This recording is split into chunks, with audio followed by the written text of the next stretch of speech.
B'siyata d'Ishmaya, Masechet Baba Kama, Daf Mem Gimel. Nous commençons Daf Mem Bet, Amud Bet, 12 lignes avant la fin, Tanoura Banan, donc juste après les 2 points. Nous sommes toujours dans la Sugia du taureau qui a encorné et qui a tué un homme ou une femme.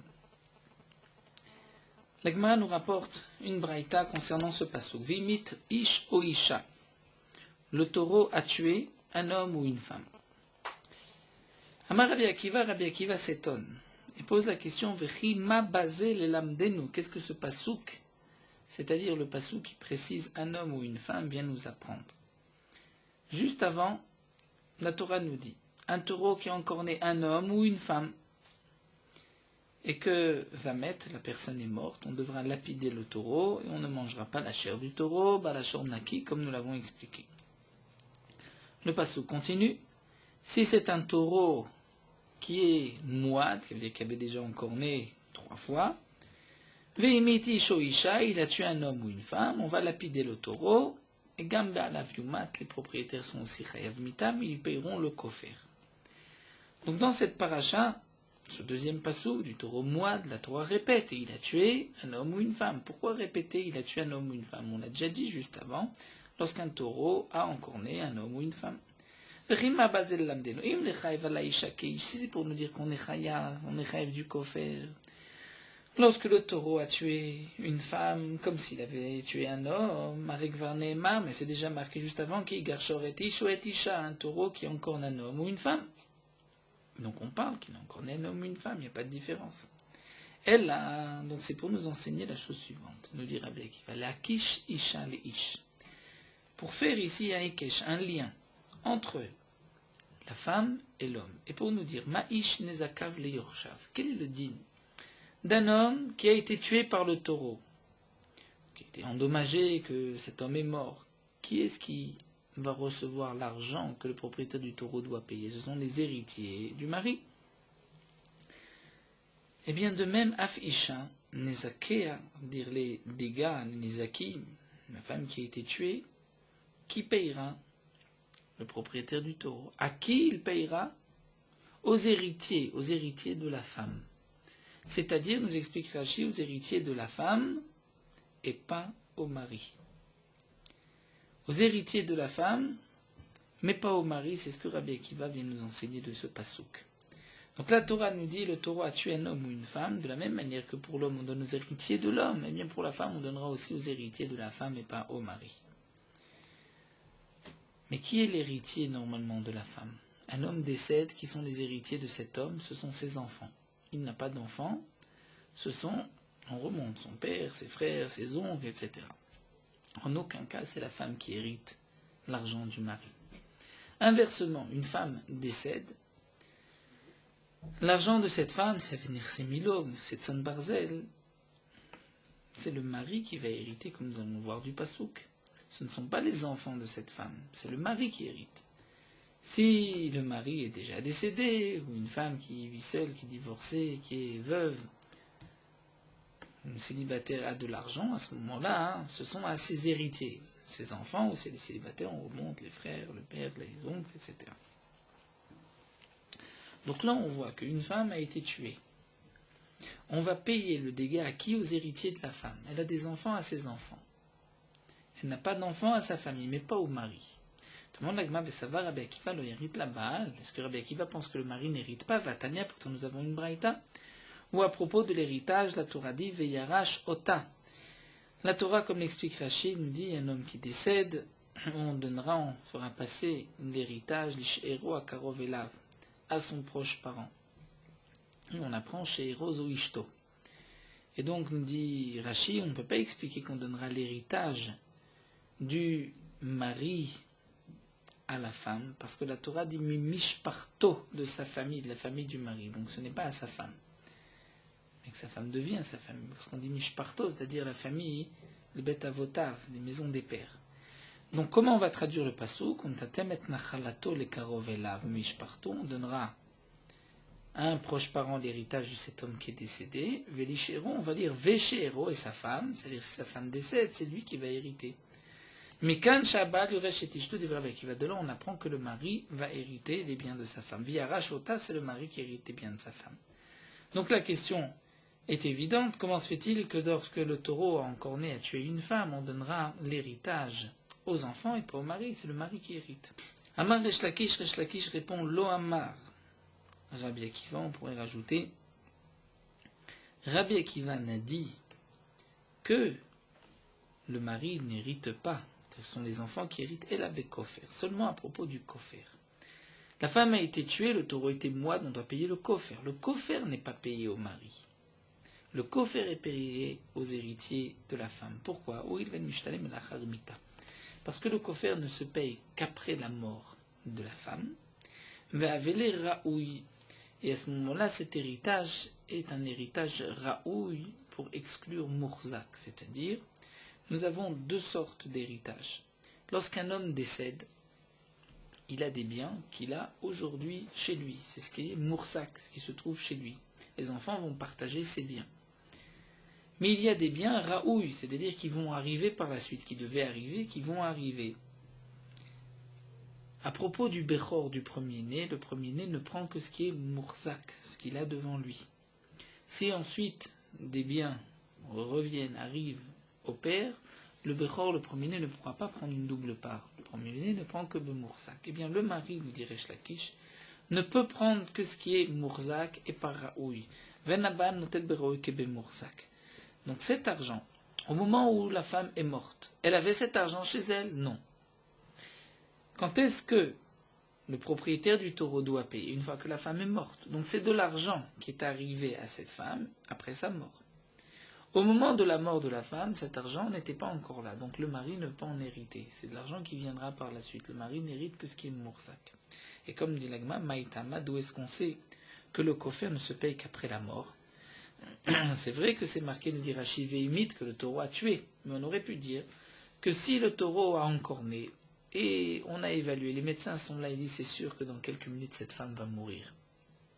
Est-ce que cet homme-là doit payer le kofer dès maintenant pour dire bon, ma paye le kofer parce qu'elle va mourir? Non. D'abord, on attend la mort de la femme et ensuite il paiera le kofer. En marquera, la Torah dit Ve'emit ish o isha. Le taureau a tué un homme ou une femme, Ashor yisakel. Le taureau sera lapidé, Vegam be'alav yumat, et les propriétaires aussi seront chayev mitaim, kofer yushatala, si on lui appose un kofer. Le kofer ne vient qu'après la mort du taureau. Et la mort du taureau, c'est seulement lorsque la personne est morte. Si la personne a été évaluée, et on sait que cette femme va mourir, on ne tue pas encore le taureau. Comme c'est marqué, nous dit Rashi, Ve'emitish, Ashorik Sakel. La personne est morte, c'est là que le taureau est lapidé. Donc lorsque la personne est morte, on lapide le taureau, on doit lapider le taureau, c'est là qu'il y a un chiyuv de payer le kofer. Donc, puisque c'est de l'argent qui arrive après la mort de la femme, le mari ne peut pas en hériter, puisque le mari ne peut hériter que ce qui est Mourzak et pas Raoui. Donc, on comprend maintenant. Bien que généralement, c'est le mari qui hérite les biens de la femme, c'est seulement lorsque la femme est décédée avec ses biens. Elle est décédée, elle avait des biens, donc le mari hérite. Mais de l'argent qui viendra par la suite, comme le kofer, qui ne payer, c'est-à-dire le chiyuv, l'obligation de payer n'est que après la mort de la femme, ça c'est Raoui, et Raoui, le mari n'en hérite pas. La Gemara poursuit au Benizakim lo amar Rabbi Akiva. Est-ce que dans les Nizakim, Rabbi Akiva n'a pas dit que c'est les héritiers qui reçoivent l'argent? Rabbi Akiva a dit que c'est le mari, puisque là on fait une différence entre le kofer, seulement le kofer, précisément le kofer, puisqu'il ne se paye que la charmita. Mais les autres nizakim, c'est le mari qui va hériter. Vatania, pourtant nous avons une braïta. Un homme a frappé une femme et elle a perdu ses enfants qu'elle portait en elle. Noten, il devra donner nezek. Le nezek, le dégât, tsahar, et la souffrance, leisha à la femme. Vedme vladot, le prix des enfants, la baal au mari. Puisque les vladot, la Torah les a donnés au mari. En abal, c'est-à-dire en abal, le baal n'est pas là. À ce moment-là, noten les yorshaf, on donnera aux héritiers du mari, on donnera les vladot. En aïcha, la femme n'est pas là, elle est morte. Notenet les yorshia, on donnera aux héritiers de la femme le nezek et le tsahar qu'on devait donner à la femme, on donne aux héritiers. Haïta shifra venishtachera, si cette femme était une servante qui a été libérée, c'est-à-dire en vérité si elle était comme une convertie, elle n'a pas de famille, une servante, c'est une non-juive qui est devenue servante, qui une fois libérée devient juive, donc c'est comme une convertie qui n'a pas de famille. Au guillorette, ou bien une guillorette, qui était enceinte d'un guerre. Les deux sont morts. Ils n'ont pas d'héritier. Les enfants sont aussi morts. À qui on donnera les demi-vladot? À qui on donnera le tsar, la souffrance de Nézek de la femme, Zacha? C'est comme si c'était de l'argent efker que lui garde, puisqu'il n'y a pas d'héritier. Donc il devait donner, il peut reprendre. Donc, il sort d'une poche, il le met dans l'autre poche. En tout cas, nous avons ici un cas très précis. Nous avons le din où la femme est décédée et on donnera aux héritiers de la femme, le tsar et le nezek. Pourquoi aux héritiers de la femme? Pourquoi on ne donne pas au mari? Nous venons de voir que d'après Rabbi Akiva, c'est le mari qui hérite les biens de la femme. Juste pour le kofer, puisque c'est raoui, donc on ne peut pas donner au mari, on donne aux héritiers. Mais là, nezek tsar, c'est le dégât qui a été causé à cette femme, c'est la souffrance. On doit payer à la femme n'est pas là, on devrait payer au mari, pourquoi aux enfants? Ça c'est la question qui est posée sur Rabbi Akiva. Amar Rabba, Rabba répond, Begrusha. On parle ici dans cette braïta d'une femme divorcée.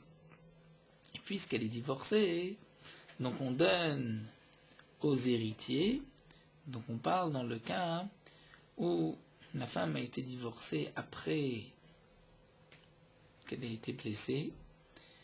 Donc l'argent qui revient à la femme va être donné aux héritiers de la femme. Ce n'est plus le mari, il n'hérite pas puisqu'il a divorcé sa femme.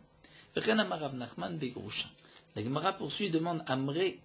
Les Chachamim m'ont dit, mais Grusha namet iflok bedme vladot. Si elle est divorcée, donc comment se fait-il que ce soit le mari qui prenne le prix des enfants des vladot? On devrait aussi partager de mes vladot puisqu'ils ont divorcé. Amar Rav Papa répond non. Torah zarta de mes vladot, la Torah a donné le prix des enfants au mari. Afuluba alea beznut, même s'il n'y a pas eu de mariage. Un homme a une relation hors mariage avec une femme, elle est tombée enceinte. Ensuite, un homme dans la rue pousse cette femme et elle perd ses enfants. On payera le prix des vladot à cet homme-là, celle qui l'a rendue enceinte. Le père de ces vladot. Maïta'ama, puisque c'est marqué à Markra, la Torah dit Kacher yashit alav ba'al aisha, comme va lui imposer le mari de la femme. Donc nous avons répondu à notre question. Reprenons. Un homme hérite de tous les biens de sa femme lorsque, au moment du décès de sa femme, les biens sont chez sa femme, dans la propriété de sa femme, ce qu'on appelle moursak. Le kofer, puisque la femme n'a droit à ce kofer qu'après son décès, c'est donc de l'argent raoui qui n'était pas encore au moment de la mort, mais qui allait venir par la suite. Ça, le mari n'en hérite pas et on donnera le kofer aux enfants de cet homme. Une femme enceinte qui a été bousculée, elle a perdu ses enfants et la femme aussi, on dirait, décédée par la suite. Elle n'est pas décédée à cause du coup. Elle a reçu un coup, on a évalué Nezek et Tsahar, ensuite elle est décédée. Quel est le din? On devra payer le prix des enfants au mari et le prix Nezek du dégât de la femme. Ce qui a été osé, le Tsahar, la souffrance, ça on donnera à la femme, et si la femme est décédée par la suite, on donnera aux héritiers de la femme, on ne donnera pas au mari. Pourquoi? Puisqu'on parle dans le cas où ils ont divorcé. Mais s'ils n'ont pas divorcé, c'est vrai que c'est le mari qui recevra le Nezek et le Tsahar. La Gemara poursuit avec une petite question. Nous avons un problème qui a été soulevé dans cette braïta contre Rabbi Akiva. Comment se fait-il que le Tsahar et le Nezek va être payé aux héritiers de la femme et pas au mari? Et on a répondu aussi bien Rabba que Rav Nachman qu'il s'agit d'une Grusha, d'une divorcée. La Gemara pose la question pourquoi Rabba et Rav Nachman n'ont pas répondu plus simplement. Venukma, on devrait répondre les Rabba d'après Rabba Kegon Shegabu Maot, on a déjà prélevé l'argent. Mais le Rav Nachman Kegon Shegabu Karka, et d'après Rav Nachman, on a déjà prélevé un terrain. De Amar Rabba, on va bien sûr expliquer, puisque Rabba a dit Gabou Karka Yeshlo, Gabou Maot Enlo. Lorsqu'on a prélevé un terrain, il a, Gabou Maot Enlo, il n'a pas. Et Rav Nachman dit Gabou Maot Yeshlo, Gabou Karka Enlo. C'est-à-dire, nous avons besoin d'être aidés ici par Rashi. Nous avons par ailleurs une marloquette entre Rabba et Rav Nachman. Quel est le din du Bechor du premier-né? Nous avons vu qu'il pourra recevoir une double part sur tout ce qui est Mourzak, c'est-à-dire ce que le père a laissé au moment de son décès. Ce qui est Raoui, ce que le père recevra par la suite, ceci n'est pas comme Mourzak, et le premier-né ne recevra pas une double part. On a endommagé le père avant son décès. On a évalué le dégât, on va dire, à 1000. Il faut payer ce dégât. Le père décède, on vient pour payer, on paye à qui? Aux héritiers. Le premier-né réclame une double part, puisqu'il est Bechor. Est-ce que ceci est considéré comme Raoui ou comme Mourzak? Là, nous avons une marloquette entre Rabba et Rav Nachman. Une marloquette qui est... Ils sont tous les deux opposés. Ce que l'un appelle Mourzak, l'autre l'appelle Raoui, ce que l'autre appelle Raoui, l'autre l'appelle Mourzak. D'après Rabba, si le Beddin a prélevé pour le dégât qui avait été causé au père, avait prélevé de l'argent, on avait prélevé les 1000. Dans ce cas-là, Rabba considère que Gabou Maot Enlo, le premier-né, n'a pas une double part. Mais si Gabou Karka, c'est-à-dire si on avait prélevé un terrain, dans ce cas-là, le Bechor a une double part. Pourquoi? Parce que ce terrain avait été hypothéqué pour la dette. Lorsque cet homme a endommagé le père, c'est un shiboud de la Torah, une obligation de payer le dégât. Donc cet homme-là doit, c'est-à-dire celui qui a endommagé doit au défunt, telle somme, doit 1000. Les biens de cet homme-là sont hypothéqués pour cette dette-là. Lorsqu'ensuite le Beddin va prélever un terrain pour payer le dégât, on va dire, tiens, mais ça c'est le terrain qui était auparavant hypothéqué. Donc c'est un terrain qui, on peut dire, était déjà dans les mains du père au moment du décès du père. Donc là, le premier-né pourra prendre une double part. Mais si le Beddin par la suite a prélevé de l'argent pour payer le Nézek, cet argent n'était pas hypothéqué. L'hypothèque ne se fait que sur un terrain. Donc cet argent, c'est comme si c'est de l'argent qui est venu par la suite, c'est Raoui, et là le premier-né ne pourra pas prendre double part. Rav Nachman lui pense le contraire. Que lorsque Gabou Maot, on pourra donner au premier-né. Pourquoi? On va laisser le cas du Nézek pour comprendre la marlouquette de Rav Nachman et de Rabba. Ensuite, on reviendra au Nézek pour notre cas. En réalité, Rabba et Rav Nachman sont en marlouquette lorsque un homme a prêté de l'argent. Il a prêté de l'argent et il est décédé. On va lui rendre cet argent. Donc Rabba, comme nous l'avons vu, puisque lorsqu'on prête de l'argent, le terrain de celui qui a emprunté est hypothéqué. Donc si ensuite le Beddin va prélever un terrain pour faire payer le lové, donc c'est vrai que Rabba a dit, c'est le terrain qui était hypothéqué, donc il était Mourzak, le premier-né reçoit double part. Si c'est de l'argent, ce n'était pas hypothéqué, donc c'est Raoui, le premier ne reçoit pas double part. D'après Rav Nachman, c'est le contraire. Étant donné que le père a prêté de l'argent, lorsqu'on rend de l'argent, c'est l'argent qu'il a prêté, l'argent qu'on lui rend. Donc ça, c'est Mourzak. Mais si c'est un terrain, étant donné que ce n'est pas un terrain que le père a prêté, donc c'est un terrain qui arrive par la suite, ça c'est Raoui. Donc nous voyons à travers la Halva'a une différence entre Rav Nachman et Rabba sur ce qui est appelé Raoui et Mourzak. Donc revenons au cas du Mazik ici. Lorsque le père décède, dans ce cas-là, le Mazik doit payer le dégât à qui? Aux héritiers. S'il y a un premier-né, est-ce que le premier-né va recevoir une double part ou pas? Tout dépend. D'après Rabba, si on va prélever un terrain.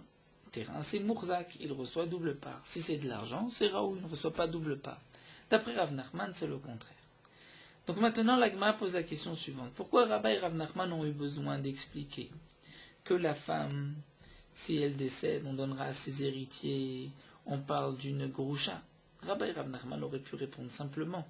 N'est-ce pas que nous avons vu plus haut que d'après Rabbi Akiva, le mari ne reçoit que ce qui est Mourzak et pas ce qui est Raoui? Donc d'après Rabba, comme nous dit la Gemara, Venukme les Rabba kegonche gabu maot, puisque Rabba considère que lorsqu'on a prélevé de l'argent pour payer le dégât, donc après le décès de la mère, c'est comme Raoui, donc là le mari n'a pas cet argent, donc c'est au Yorshi, mais le Rav Nachman gonchebu karka, puisque là aussi d'après Rav Nachman c'est la définition de Raoui. Et donc le mari n'a pas cet argent. On donne aux héritiers d'Amar Rabba, comme Rabba a dit, gabu karka yeshlo, gabu maotenlo. Si on a prélevé un terrain pour faire payer la dette, donc Yeshlo, le premier né A, parce que c'est appelé Mourza, Gabou Maot Enlo, parce que c'est appelé Raoui. Rav Nachman dit le contraire, Gabou Maot Yeshlo, parce que c'est Mourza, Gabou Karka Enlo, parce que c'est Raoui. Donc, puisqu'on retrouve, à propos du Bechor Raoui, Mourzak, on n'a qu'à répondre aussi simplement, d'après Rabbi Akiva, dans le même contexte de la première réponse, on avait fait une différence entre Kofer et les autres Nizikim, on n'a qu'à dire, lorsque c'est Raoui, le mari n'hérite pas, ce sont les héritiers. La Gemara répond Amre Hanemile les Bnei Maharava. Cette réponse est valable d'après les Bnei Maharava, c'est-à-dire les Chachamim d'Eretz Israël. Aliba des Rabbanan, comme les Chachamim, c'est-à-dire Aliba d'après les Chachamim. Mais qui Kamre Achak et Rebi. Mais ici, on explique d'après Rebi. Et donc là, sans rentrer vraiment dans toute cette soubia de Bnei Maharava que Rashi nous rapporte, il y avait une question qui avait été posée par les Bnei Maharava. Et donc là-bas, dans Masechet Baba Batra, on avait expliqué la marloquette entre Rebi et les Chachamim. Et donc Rabba et Rav Nachman avaient expliqué cette marloquette en fonction de Maod, de Karkas, qui est Raoui et Mourzak. Mais ici, ce que nous avons répondu Begroucha, et on n'a pas voulu répondre Be Karka, ou bien dans le Maod pour dire Raoui Mourzak, c'est parce qu'ici on parle d'après Rebi. Et lui, Rebi avait dit que même dans le cas où on a pris que ce soit un terrain ou de l'argent, dans tous les cas, ceci est considéré comme étant Mourzak, et donc le premier-né pour prendre double part. Et donc dans notre cas, d'après Rebi, on ne peut pas répondre que si la femme est décédée, on ne donne pas au mari parce que c'est Raoui, parce que d'après Rebi, dans tous les cas, c'est Mourzak. Et donc la seule possibilité d'expliquer qu'on donnera aux héritiers de la femme, c'est si la femme a divorcé. Et donc c'est pour cela qu'on a donné une autre réponse que Rabba et Rav Nachman ont expliqué Begroucha et n'ont pas pu répondre Maot ou Karka, Raoui Mourzak, étant donné que ça c'est une marloquette et qu'eux n'avaient parlé que d'après les Chachamim et pas d'après Rebi. On poursuit. Amar Rabbi Shimon ben Lakish. Donc là la Gemara nous devient plus simple. Rabbi Shimon ben Lakish nous dit Shor Shemit Ta'eved. Un taureau qui a tué un esclave. Shelo Bekavana. Le taureau ne pensait pas le tuer, il n'avait pas une intention de le tuer. Quel est le din lorsque un taureau a tué un esclave s'il est moide, on paye shloshim shkalim, les 30 shkalim de la Torah, même si l'esclave vaut un dinar ou même s'il vaut 100 shkalim. Dans ce cas-là, nous dit Rabbi Shimon Lakish, on n'est pas tour, on ne payera pas shloshim shekel. Pourquoi chez Neymar? Parce que la Torah dit Kesef shloshim shkalim iten ladonav. Lorsqu'on a tué un esclave, im eved yigach ashor o ama, la Torah dit Kesef shloshim shkalim iten ladonav ashor yisakel. C'est-à-dire que la Torah lie la skila du shor avec le fait de payer les 30 shkalim. Mais on va dire Kolzman shashor biskila ba'alim shalim shloshim shkalim. Lorsque le taureau est lapidé, c'est là que les propriétaires vont payer les 30 shkalim. En ashor biskila, le taureau n'est pas lapidé. En ba'alim shalim shloshim shkalim, ba'alim ne vont pas payer les 30 shkalim. Et donc dans le cas où le taureau a tué sans faire exprès, sans kavana, Rashi nous rapporte que dans ce cas-là, on ne tuera pas le taureau. Donc si on ne tue pas le taureau, on ne peut pas payer les shloshim shkalim. La Gemara continue à Maraba un autre enseignement. Shor sheimid ben chorim shel bekavana, un taureau qui a tué un ben chorim, c'est-à-dire un homme libre, pas un esclave. Shel bekavana, involontairement. Il a déjà tué 3 hommes, donc c'est un shor moide, il tue un homme, et cette fois-ci il le tue shel bekavana. Pas tout mi kofer, on n'est pas tout, on ne paye pas le kofer. Shnema, parce que la Torah dit Le taureau est lapidé, les propriétaires sont chayav mita, si on lui impose un kofer, il doit le payer. De là on apprend, lorsque le taureau est lapidé, les propriétaires vont payer le kofer. Et puisque là le taureau a tué sans faire exprès, on ne le lapide pas, donc les béalim ne payent pas le kofer. Et il va abayer object. Donc là nous avons vu de l'enseignement de Rav Shimon Lakish, de l'enseignement de Rabat, que tout dépend de la skila du taureau. Si c'est Shel Bekavana, puisqu'on ne lapide pas le taureau, donc on ne paye pas les Shoshim Shkalim, on ne paye pas le kofer. Abaye object. Emit Shori et Plouni, un homme qui vient dire mon taureau a tué un tel. O Shoro Shel Plouni, ou mon taureau a tué le taureau d'un tel. Et on parle, comme dit Rachid, d'un taureau Mouad. Areze Meshalem al Piatzmo, il payera sur son propre aveu. Donc il vient dire mon taureau a tué un tel, ou le taureau de un tel, c'est mon taureau qui l'a tué, il payera al Piatzmo. Qu'est-ce qu'il va payer al Piatzmo? Maïlav, n'est-ce pas, qu'il paye le kofer. Pourtant, ce taureau ne va pas être lapidé, puisqu'il n'y a pas de témoins qui disent que le taureau est lapidé. Même si le propriétaire dit mon taureau a tué, on ne le lapide pas. Donc tu vois que malgré tout, on dit Imichori et Ploni, Arezem Shem al Piatzmo, on paye le kofer. Donc tu vois qu'on paye un kofer même s'il n'y a pas de ce qu'il a. Là, je me réponds l'eau. Damim. On ne paye pas kofer. On paye damim, c'est-à-dire la valeur de cet homme-là. La Gemara donne ici un grand chidouche. Un homme a été tué, la Torah dit de payer le kofer. Même dans le cas où je suis dispensé de kofer, si par exemple on ne tue pas le taureau, mais malgré tout, je vais devoir payer la valeur de cet homme-là. Ça ne s'appelle pas kofer, mais c'est un paiement. La Gemara s'étonne, idamim. Si on doit payer damim la valeur de cet homme, alors Emasefa, voyons voir la suite de la braïta. C'est marqué Mitchori et Avdo Shel Ploni. Mon taureau a tué l'esclave d'un tel. Et non Mishaim al Piatzmo, je ne payerai pas les 30 shkalim al Piatzmo. Si tu dis que ce qui est marqué plus haut, Mitchori et Ploni, il paye al Piatzmo, c'est-à-dire il paye damim la valeur, même s'il ne paye pas le kofer. Pourquoi ici, lorsque j'avoue que mon taureau a tué un esclave, on dit je ne paye pas al Piatzmo? Pourquoi on ne dit pas c'est vrai que tu ne payes pas les Shloshim Shkalim, mais peut-être que tu vas payer la valeur. Veidami Mamailo, pourquoi on ne paye pas la valeur de cet esclave? L'Agma répond, Amarle, il lui a répondu, je pourrais te répondre une réponse que la Recha, on parle de Damim, c'est-à-dire Imichori et Pluni, je paye al Piatzmo, c'est-à-dire je paye la valeur de cet homme-là, et la Sefa, on parle que je ne paye pas le Knas. Je ne paye pas le Knas, mais c'est vrai que je paye Damim. Je pourrais te répondre de cette manière, seulement un tirout qui est dachouk, c'est-à-dire qui ne tient pas vraiment la route, je ne te le répondrai pas. Et je préfère te dire que Idi Veidi, dans les deux cas, on payera Damim, c'est-à-dire lorsque j'avoue que mon taureau a encorné un esclave, je paye la valeur de l'esclave. Lorsque j'avoue que mon taureau a tué un tel, je paye Damim la valeur de cet homme-là. Seulement miou, il y a une différence.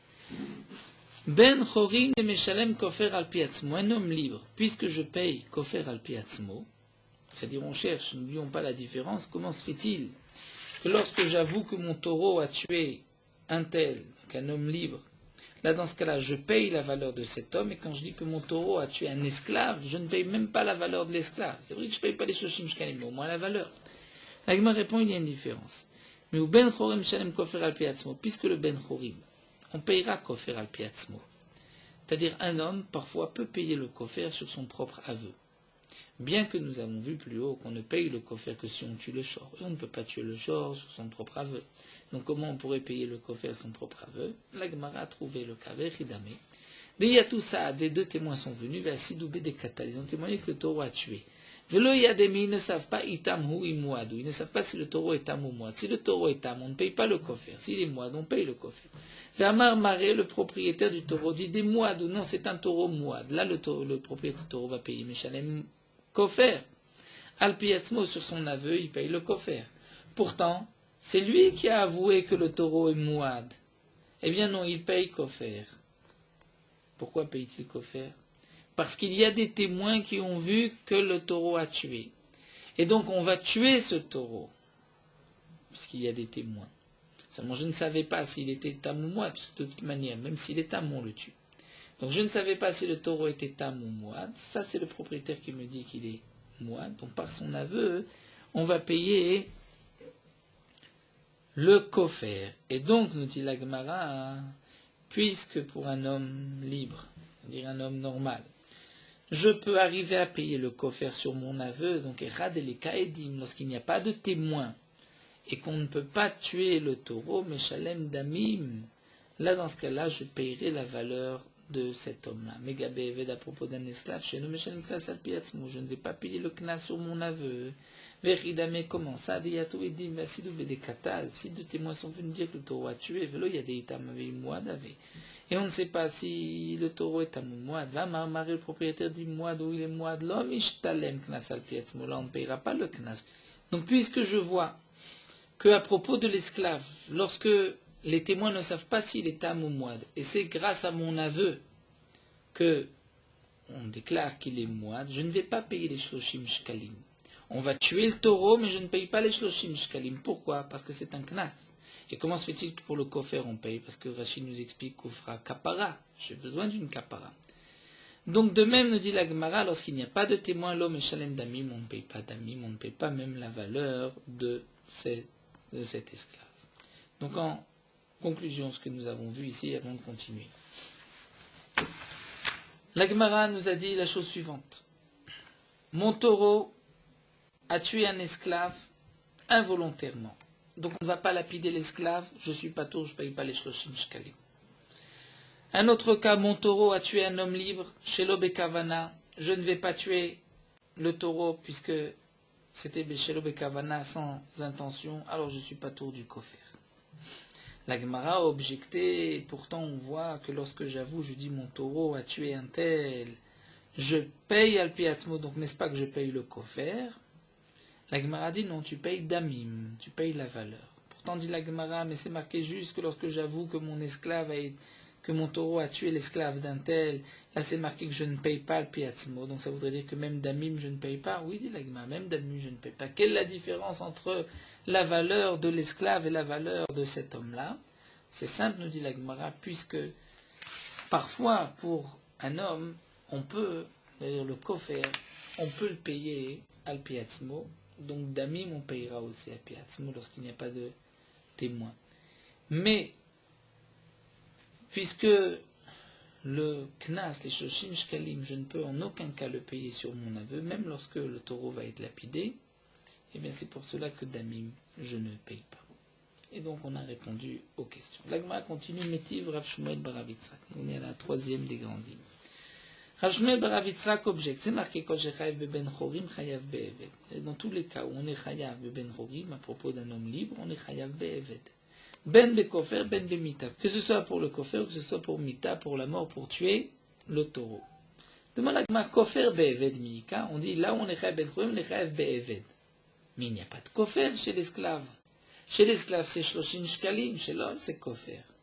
Et la lave, donc tu es obligé de dire que c'est damim. C'est-à-dire que la Braïta vient te dire, lorsqu'on paye chez le ben trom, chez un homme libre damim, on paye aussi chez l'esclave. Donc c'est contraire à ce que nous avons vu, puisque là nous avons voulu expliquer que la Braïta parlait de damim et qu'il y a une différence entre la valeur de l'esclave que je ne paye pas et la valeur de cet homme qui n'est pas esclave que je paye. Ici on voit qu'il n'y a pas de différence. Ikade Amré, d'après certains, nous dit la Gemara, ou motive là, vous me ferez que là lui-même qui pose la question répond. Ikade Amré, d'après une autre version, Amarle Rava, c'est Rabba qui répond. Quelle est la réponse? Achikatane. Voici comment il faut lire. Kol shechayav ben chorim bekavana al piedim. Kofer, chayav be'eved knas. C'est dans tous les cas où pour un homme libre, on est chayav, lorsqu'il a tué volontairement, et qu'il y avait des témoins, on est chayav de kofer. Donc si c'était un esclave, on est chayav du knas. Donc ça c'est logique. Mon taureau a tué, il voulait le tuer, il y a des témoins, donc le taureau va être lapidé, je paye le kofer. Si c'était un esclave, je paye aussi le knas. Vechol shechayav ben chorim shelo bekavana. Et là où pour un homme libre, si c'est Shelo Bekavana, le taureau n'avait pas l'intention de tuer, et donc le taureau ne va pas être lapidé. Alpidim, si j'ai des témoins d'Amim Chayav, je vais payer d'Amim la valeur de cet homme. Eh bien, Be'eved, Shelo Bekavana, Alpidim d'Amim, si c'est un esclave, où il n'y a pas de Kavana, où il ne voulait pas donc le tuer, où je ne vais pas lapider, qui a des Edim, là aussi je payerai d'Amim, je payerai la valeur de cet esclave. Donc la réponse que la Gemara nous donne ici, c'est qu'il n'y a pas de contradiction entre la Braïta qui a été rapportée, où la Braïta nous dit qu'il n'y a pas de différence entre le Ben Chorin et l'esclave, l'homme libre et l'esclave, où on payera toujours d'Amim, alors que plus haut on avait fait une différence, on avait dit que dans certains cas on paye d'Amim, c'est-à-dire pour un homme libre, et pour l'esclave on ne paye pas d'Amim. Puisque nous avons vu plus haut que le kofer peut se payer al piatzmo, lorsque bien sûr le taureau va être lapidé, comme nous l'avons vu, les témoins ne savaient pas s'il était un mois, donc on lapide le taureau, et j'avoue que c'est un taureau moite, je paye le kofer. Donc la Gemara nous avait dit, lorsque il n'y a pas de témoin, je paye d'Amim. Pour l'esclave, que même lorsque j'avoue, je ne paye pas les shloshim, parce que c'est le modé biknas, donc lorsqu'il n'y a pas de témoin, là je ne paye pas d'Amim. Cette dernière braïta que nous avons vue, où il n'y a pas de différence entre l'homme libre et l'esclave, là on va parler, nous dit la Gemara, dans le cas où il y a des témoins. Et donc là où il y a des témoins, il n'y a pas de différence entre l'esclave et l'homme libre. Dans tous les cas, on payera d'Amim. Dans quel cas, bien sûr, si le taureau était, on va dire, Shelo Bekavana, il n'avait pas l'intention de tuer, donc on ne peut pas lapider le taureau. Si je ne peux pas lapider le taureau, je ne peux pas faire payer le kofer ni les shloshim, mais je ferai payer la valeur de l'esclave ou la valeur de cet homme. Donc la Gemara a répondu à la question. La Gemara continue à marler Rava. Et Achi, si c'est ainsi, Esho Shelo Bekavana al Piedim Neshalem Damim. Si c'est ainsi, que mon taureau qui a tué Shelo Bekavana, il n'avait pas l'intention de tuer, mais il y a des témoins, et que dans ce cas-là, on a vu qu'on ne peut pas le lapider puisqu'il n'y avait pas de Kavana, et donc on ne paye pas de kofer. Et malgré tout, on paye d'Amim. Pourquoi? Parce que cet homme-là a été tué. Et on retrouve, comme on l'avait vu plus haut, que parfois on paye la valeur d'un homme lorsqu'il n'y a pas de kofer ni de knas. Donc maintenant, demande la Gemara, lorsque mon feu a endommagé, le feu, c'est vrai qu'il n'y a pas de kofer aussi, nous dit Rashi, malgré tout, on devrait payer d'Amim. On devrait payer d'Amim étant donné qu'on a endommagé. Là, la question est assez compliquée puisqu'on ne va parler que dans le feu chez l'Obekavana, mais pas pour la même raison que ce que nous avons vu jusqu'à présent. Si un homme brûle Bekavana et il tue un homme, il est comme les Bédérabaminé. Donc c'est sûr qu'ensuite, puisqu'il doit être Hayav Mita, il a tué un homme, c'est sûr qu'il ne payera pas la valeur de cet homme. Mais dans le cas où il n'y avait pas de Kavana, donc le feu a brûlé, est-ce que dans ce cas-là, on va dire qu'il paye d'Amim? Après tout, on pourrait se poser la question, mais et pourquoi pas? Qui est-ce qui a dit qu'on ne paye pas d'Amim? Ou Menalel et Rava demande à Gma, d'où est-ce que Rava sait des l'homme Shalem qui ne paye pas d'Amim? Et donc on va d'abord chercher, pour comprendre la question de Rava, on va chercher où est-ce que Rava nous a trouvé, où est-ce que Rava a enseigné ou a trouvé qu'on ne paye pas d'Amim pour le feu qui a brûlé un homme. Alors on cherche, ensuite on reviendra à la question. Si c'est de cette Mishnah Midetnan. On avait déjà vu cette Mishnah. Un homme met le feu à une grange. Ayagdi kapotlo. Il y avait un agneau attaché. Donc l'agneau ne pouvait pas se sauver. Vevet samurlo. Il y avait un esclave à côté. Et l'esclave n'était pas attaché. Il pouvait se sauver. Venisrafimo. Et l'esclave a brûlé avec la grange. Chayav, on est chayav. Pourquoi? Parce que l'esclave pouvait se sauver. Donc je ne suis pas un assassin vis-à-vis de cet esclave. Donc je dois payer le prix de la grange. Mais Evet Kapotlo, s'il y avait un esclave attaché avec Disamurlo, et le Gdi, l'agneau, lui, n'est pas attaché, Vinisrafimo, l'esclave a brûlé avec la grange, Patour, là on n'est pas tour. Pourtant, dans ce cas-là, lorsqu'un homme a mis le feu à la grange, Rachid nous explique que, d'après Resh Lakish, nous avons vu que Esho Mishum Mamono, et donc ici, Rava penserait que Esho Mishum Mamono, c'est son argent, donc il n'y a pas de Chiyuv Mita, c'est comme si c'est mon argent endommagé. Et pourtant, je vois que il n'y a pas de Chiyuv Mita, et on n'est pas tour, on ne payera même pas le prix de l'esclave. Pourtant, c'est nous qui l'avons brûlé. Donc comment se fait-il que lorsque l'esclave est attaché et que l'esclave ne voulait pas se sauver, on soit pas tour, pourtant c'est mon argent, il n'y a pas de Chiyuv Mita.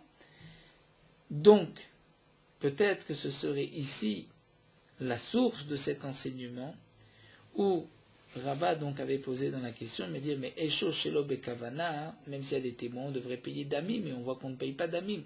La Gemara répond, non, ce n'est pas une preuve, puisque Amar Resh Lakish, qui lui-même pense que Esho Mishum Mamono avait répondu qu'Egon Sheitzit Begufo Sheleved, on parlait qu'il a brûlé, c'est-à-dire il avait mis le feu sur l'esclave lui-même, et là, Kamle Bederabamine, donc c'est pour cela qu'il est patour, parce qu'il est Chayav Mita, il est patour sur l'esclave.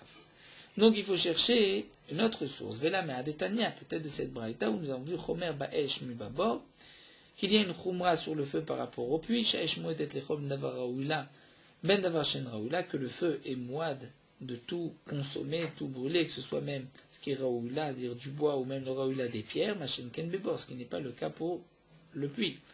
Veilou, mais on n'avait pas précisé là-bas, Sha'esh Meshalemet Shlo Bekavana Damim, que dans le cas du feu, on paye chez le Bekavana la valeur de cet homme qui a été tué s'il n'y a pas de Chiyuv Mita, puisque chez le Bekavana, et on ne dit pas Machen Ken Bebor, ce qui n'est pas le cas du bord, puisque n'oublions pas que pour le bord, la Torah a dit que on n'est pas tour, Shor Velo Adam. Et donc tu vois qu'on ne paye pas Damim pour l'homme. L'Agma répond, là aussi on peut répondre Matana Veshir, peut-être que le Tana n'a pas tout rapporté les différences. Et la Rava Goufé Ibae Mevaïl, et l'Agma reprend et dit en vérité, Rava lui-même se posait la question, quel le din Esho Shelo Bekavana, c'est-à-dire le feu lorsqu'il n'y avait pas d'intention de brûler. Mim Eshalem Damim Molo, est-ce qu'on paye quand même le prix de la personne qui a été tuée? Mi Amrinan Gabeshor, ou peut-être qu'on pourra dire que c'est seulement à propos du taureau, ce que nous avons vu, que Bekavana il paye le kofer.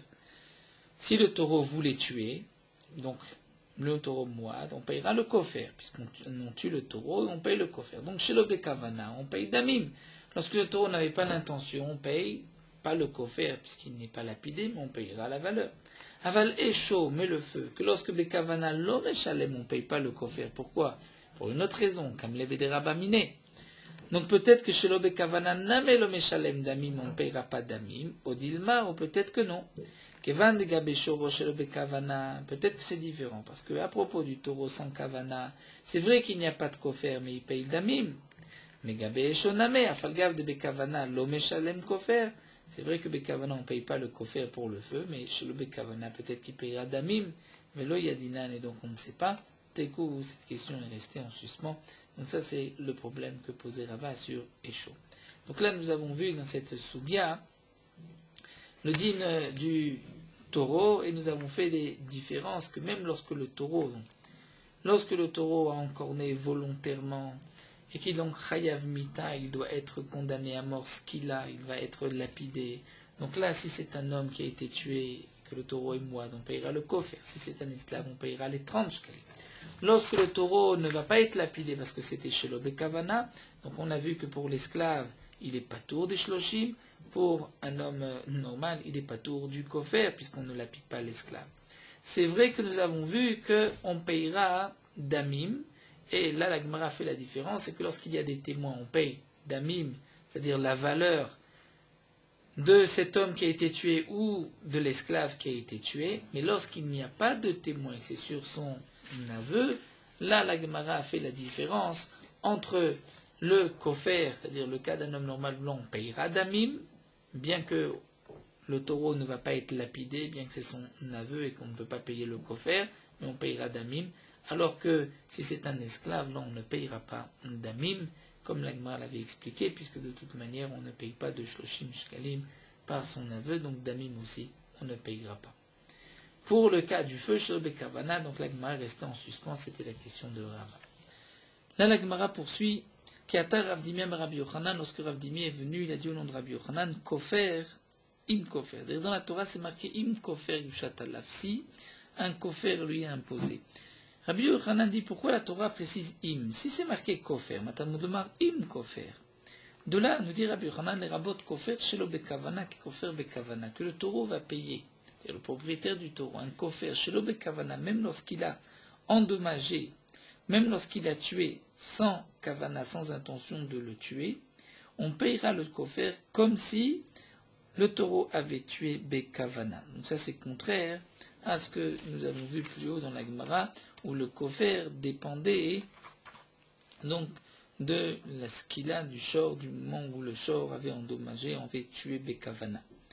Donc Rabbi Yochanan est en marloquet. Tamarle Abaye, Abaye continue, dit la me'ata, si c'est ainsi. Alors Eved Name, à propos de l'esclave, tu te poseras la question, c'est marqué im Eved, si il a endommagé, im Eved igachashor. Pourquoi im Eved? Matamud lomar im Eved. Tu vas dire aussi le rabot Eved shel bekavana, qu'Eved bekavana, que on va inclure le taureau qui a endommagé, qui a tué un esclave sans intention de le tuer, qu'on payera les shloshim shkalim comme l'esclave qui a été tué avec intention, avec kavana. Vérité marquina, mais si tu dis que effectivement on sera doresh de la même manière, pourtant Amar Resh Lakish avait dit que shor shemit taevet shelo bekavana patur shloshim shkalim, que un taureau qui a tué un esclave sans kavana, sans intention de le tuer, le propriétaire du taureau est dispensé des shloshim shkalim. Donc est-ce que Rabbi Yochanan, si tu es doresh im kofer, tu devrais doresh im evet, c'est contraire à Resh Lakish. Amarle lui a répondu, mais Gavra karamit. C'est-à-dire là c'est Rav Dimi qui répond à la question de Abaye, mais Abaye, tu poses une question de Resh Lakish contre Rabbi Yochanan, c'est une machloket.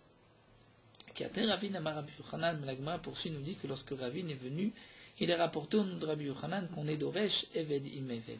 Eved matamud lomar im Eved, parce que la Torah dit Eved, pourquoi la Torah dit im Eved, si un esclave, c'est pour nous dire le rabot Eved, shelo bekavana qu'Eved bekavana, pour inclure que l'esclave qui a été tué, alors que le taureau ne voulait pas le tuer, on paye aussi des shloshim comme si l'esclave avait été tué bekavana. Donc on voit qu'effectivement Rabbi Yochanan est en marloquette avec Resh Lakish. Alors la Gemara termine, et le Resh Lakish, Name.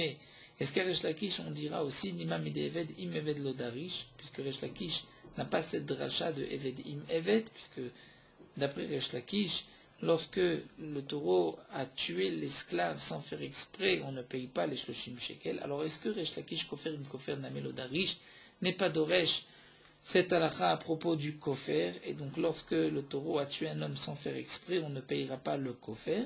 Amré l'agma répond non. C'est-à-dire une dracha n'engage pas l'autre. Eved im Eved lodarish, que Shlakish n'est pas d'oresh le im de Eved, mais kofer im kofer, il est d'oresh. Et quelle est la différence? Maïshena Eved im Eved, la Gemara explique, parce que Eved im Eved, l'octive, même comme Tashlomim, ce im Eved n'est pas marqué à propos du paiement, c'est marqué im Eved igar. Si le taureau a encorné, a tué un esclave, alors que le kofer, im kofer, est marqué à propos du paiement. Donc c'est pour cela que d'après Resh Lakish, puisqu'il est marqué à propos du paiement, donc on considère que le im est venu inclure que même dans le cas où le taureau a tué sans faire exprès, on devra quand même payer. Alors que im evet, puisque ce n'est pas marqué à propos du paiement, mais à propos de la negira, donc on va dire que la Torah vient préciser quel est le din de l'esclave par rapport à l'homme libre, où l'homme libre on ne paye pas les shloshim shkalim, on paye le kofer, l'esclave on payera shloshim shkalim. Donc la Gemara conclut ainsi cette soubia entre Rabbi Yochanan et Resh Lakish. Donc on conclut ce que nous avons vu plus haut, au nom de Resh Lakish, qu'un taureau qui a tué un esclave shlo bekavana est patour. Et ensuite la Gemara va rapporter au nom de Rabba, un taureau qui tue un homme ben churim shlo bekavana, il est patour du kofer. Donc nous avons vu que ceci est effectivement une marloquette, que Rabbi Yochanan ne serait pas d'accord avec cet enseignement et pense qu'on payera dans les deux cas. Même si c'est shel bekavana, on payera le kofer ou on payera les 30 les shloshim shel evet. Nous arrêtons là, v'chen ben obebat. Nous poursuivons Morot Halacha Daf Mem Gimel. Tout obstacle qui peut causer un danger de mort nous avons une obligation de la Torah, un commandement positif de l'enlever et de faire attention, comme c'est marqué, Rakishamel lecha ushmor nafshecha meod. La Torah emploie un double terme, et aussi ushmor nafshecha meod, de faire attention à ton âme.